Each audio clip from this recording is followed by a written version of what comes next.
Hello प्यारे बच्चों, स्वागत है आपका हमारे यूट्यूब चैनल में। आज के इस वीडियो में हम लोग आपके क्लास 12th केमिस्ट्री से एक बहुत ही इम्पोर्टेंट डेरिवेशन सीखने वाले हैं, जो कि आपका प्रथम कोटि की अभिक्रिया का सूत्र जो है उसको हम फाइंड आउट करने वाले हैं, उसको डेराइव करने वाले हैं। तो आप बने रहिएगा हमारे साथ वीडियो के स्टार्टिंग से लेकर लास्ट तक।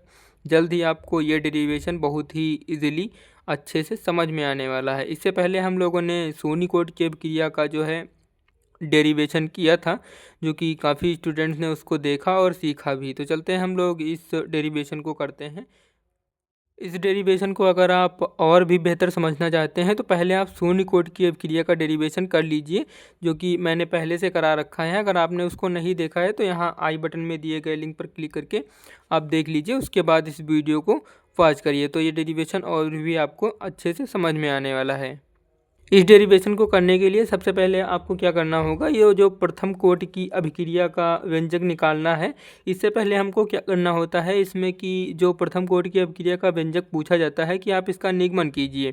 तो इसका निगमन करने से पहले आपको इसकी डिफिनेशन लिखनी होती है कि आपको प्रथम कोटि की अभिक्रिया के बारे में क्या पता है, आप लिखिए। तो ये आप अगर लिख देते हैं तो एग्जामिनर के ऊपर एक बहुत ही बढ़िया इफ़ेक्ट पड़ता है, वो आपके को अच्छे नंबर देने का प्रयास करता है। तो चलते हैं हम लोग सबसे पहले इसकी डिफिनेशन देखते हैं, फिर मैं आपको बताता हूँ।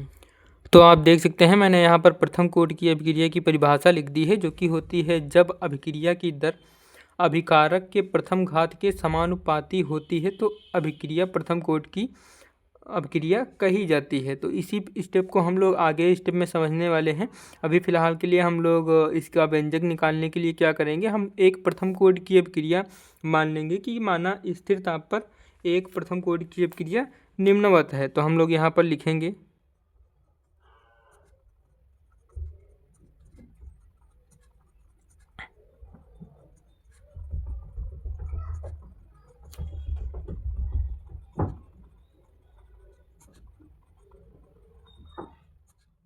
आप देख सकते हैं हमने मान लिया है माना स्थिर ताप पर एक प्रथम कोटि की अभिक्रिया निम्नवत है, जो कि एक कोई अभिकारक है, उसका किसी उत्प्रेरक की उपस्थिति में जब हम अभिक्रिया कराते हैं तो कोई प्रोडक्ट बनता है, यानी उत्पाद बनता है।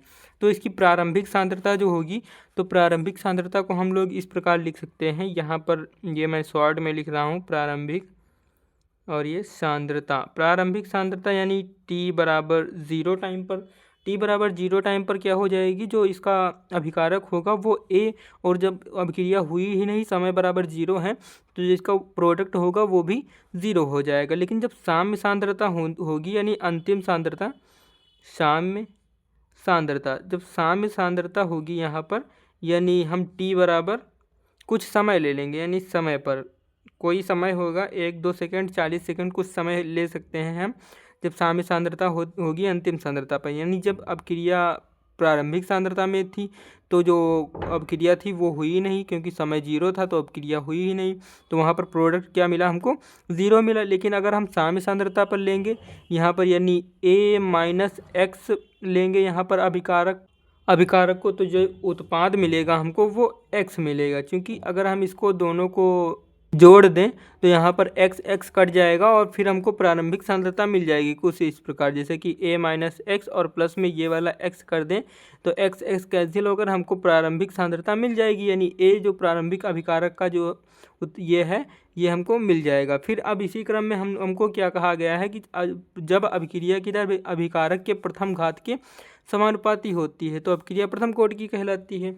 तो हम लोग जब इसकी अभिक्रिया की दर लिखेंगे तो अभिक्रिया की दर होती है, यहाँ पर मैं लिख रहा हूँ अभिक्रिया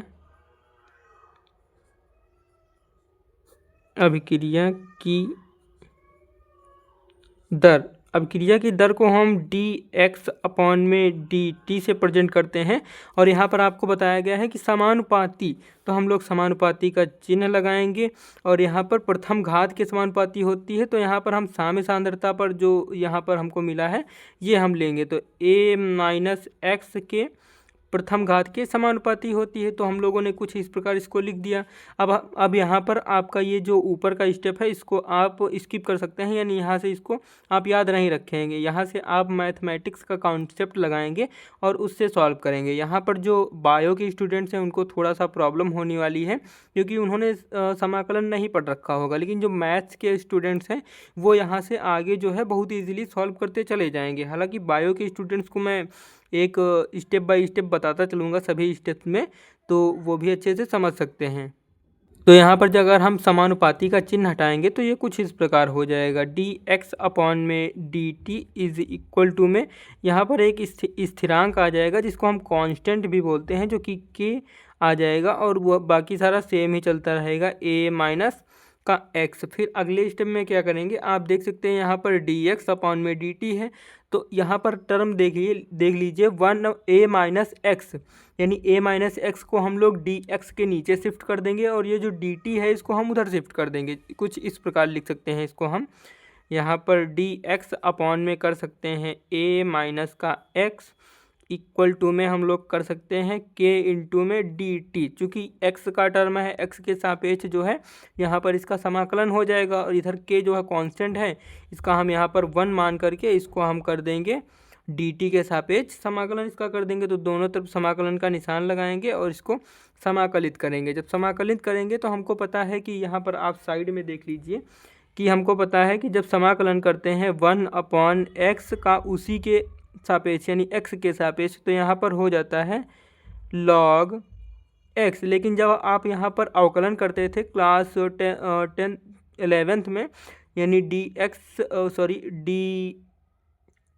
log x का जब आप समाकलन करते थे dx के सापेक्ष, तो ये हो जाता था 1 अपॉन में x अवकलन करते थे यहाँ पर। लेकिन यहाँ पर समाकलन जो है वो उल्टा होता है, यानी 1 अपॉन x का जो है वो log हो जाता है, वो भी x जिसका भी हम लोग समाकलन कर रहे हैं जिसके सापेक्ष। तो यहाँ पर a माइनस एक्स है, इतने टर्म को हम लोग x मान लेंगे। तो ये कुछ इस प्रकार से हो जाएगा, जो कि ये हो जाएगा, आप देख लीजिए यहाँ पर ln, यहाँ पर ये जो log है ये बेस 10 का log है, लेकिन ये जो लेंगे हम log ये बेस e का log लेंगे। वो क्यों लेंगे मैं आगे स्टेप में बताऊंगा अभी आपको। तो यहाँ पर ये ln हो जाएगा और जो भी जिसका भी हम लोगों ने समाकलन किया है a माइनस एक्स हो जाएगा। और यहाँ पर जब x का समाकलन करेंगे तो वो हो जाएगा माइनस का 1, चूँकि यहाँ पर ये अपॉन में है तो जब इसको ऊपर शिफ्ट करेंगे तो ये अब माइनस का 1 हो जाएगा, जो कि हम माइनस को बाहर निकाल लेंगे। लेकिन आगे स्टेप में हम लोग k और यहाँ पर 1 का करेंगे dt के सापेक्ष, तो ये हो जाएगा t और प्लस में एक कांस्टेंट आ जाएगा जो कि c हो जाएगा यहाँ पर। अब ये माइनस को हम लोग बाहर निकाल लेंगे तो हो जाएगा माइनस का ln और a माइनस का x इज इक्वल टू में के टी और प्लस में c यहाँ पर हो जाएगा। फिर आप देख सकते हैं यहाँ पर कांस्टेंट है जिसकी हमें वैल्यू पता करनी होगी। तो कांस्टेंट की वैल्यू पता करने के लिए हम क्या करेंगे, अगर हम यहाँ पर t और x को 0 कर दें तो हमको c की वैल्यू पता चल सकती है। तो हम यहाँ पर स्टेप बाय स्टेप लिखते चलेंगे कि यहाँ पर ये क्या है, c क्या है, जहाँ c समाकलन स्थिरांक है, जहाँ c समाकलन स्थिरांक है। और अब हम यहाँ पर मैंने अभी आपको बताया c की वैल्यू निकालने के लिए t और x को 0 करेंगे तो हम लोग लिख सकते हैं x इज इक्वल टू 0 और t इज इक्वल टू 0 रखने पर। तो यहाँ पर आप देख लीजिए हम लोग यहाँ पर x और t को 0 करेंगे तो ये हो जाएगा ln a माइनस का 0 इज इक्वल टू में k इंटू में 0 प्लस में c। तो c की वैल्यू क्या आ जाएगी, यहाँ पर ये माइनस का है, c इज इक्वल टू आ जाएगा माइनस का ln और ये ब्रैकेट में a। तो हम यहाँ पर c के स्थान पर समीकरण 1 इसको नाम दे देंगे। समीकरण 1 में यहाँ पर लिखेंगे समीकरण 1 में c का मान रखने पर, समीकरण 1 में जब हम c का मान रखेंगे यहाँ पर तो ये माइनस का ln a minus x is equal to में के टी, माइनस का ये क्या है, l a है, ln और ये log a है, ये बेस e का log है। इसको हम लोग अभी बेस 10 में चेंज करेंगे, तब मैं आपको बताऊंगा कि ये कैसे चेंज हो। अब यहाँ पर जो ये बेस e वाला log है, इसको हम इस तरफ शिफ्ट कर लेंगे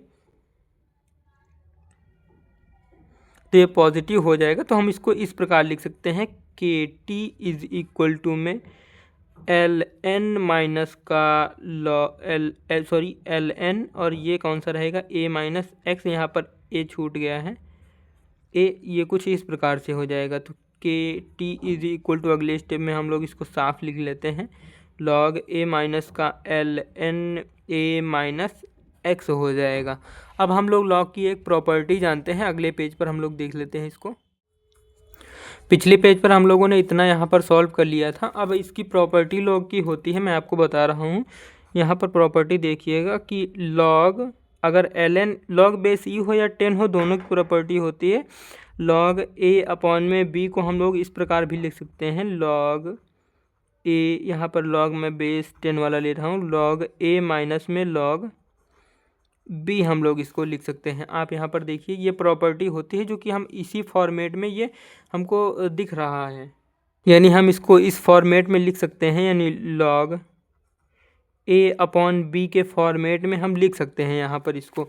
तो हम लोग इसको लिखेंगे लॉग ए अपॉन बी के फॉर्मेट में, k T is equal to में एल एन, और ये लॉग ए है तो वो उसी तरह रहेगा, और ये जो है इसके नीचे आ जाएगा, यानी ए माइनस एक्स हो जाएगा।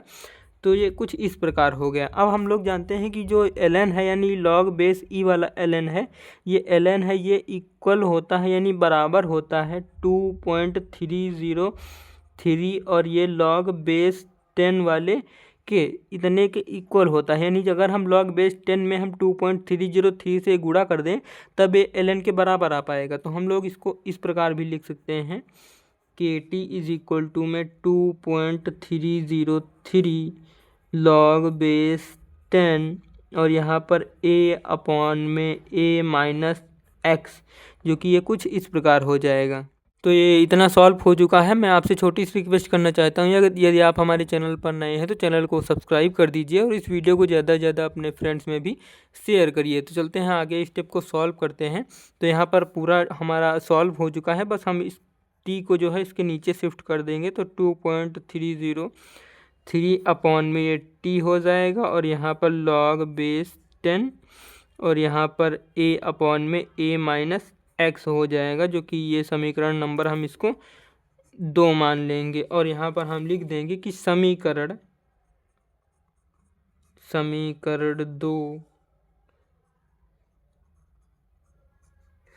प्रथम कोटि